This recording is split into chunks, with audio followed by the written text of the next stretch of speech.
ಭ್ರಷ್ಟಾಚಾರ ಸರ್ಕಾರ ಅಂತ ಹೇಳಿ ಎಲ್ಲರೂ ಕೂಡ ಆರೋಪ ಮಾಡುವಂಥ ಕೆಲಸಕ್ಕೆ ಮುಂದಾಗ್ತಿದ್ದಾರೆ.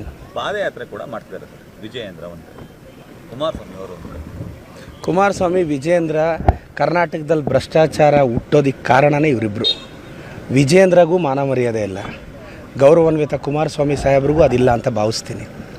ಒಂದು ಸ್ಟೇಬಲ್ ಸರ್ಕಾರ 136 ಸಂಖ್ಯೆ ಇದೆ.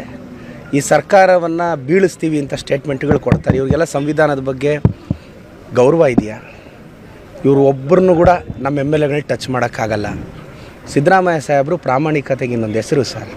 ಅವರ 41 ವರ್ಷದ ರಾಜಕಾರಣದಲ್ಲಿ ಒಂದು ಬ್ಲ್ಯಾಕ್ ಮಾರ್ಕ್ ಇಲ್ಲ.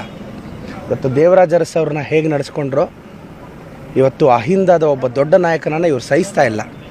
ಪ್ರಬಲರೇನಿದ್ದಾರೆ ಅಹಿಂದದ ಒಬ್ಬ ಪ್ರಬಲ ನಾಯಕನನ್ನು ಸಹಿಸ್ತಿಲ್ಲ. ಭಾಳ ನೋವಾಗುತ್ತೆ. ಭ್ರಷ್ಟಾಚಾರದ ಬಗ್ಗೆ ವಿಜಯೇಂದ್ರ ಅವ್ರು ಮಾತಾಡಿದ್ರೆ ನನಗೆ ಅದೇ ಕ್ವಶನ್ ಆಗ್ತಿರೋದು. ಇದನ್ನು ಬೇರೆಯವ್ರು ಮಾತಾಡಲಿ.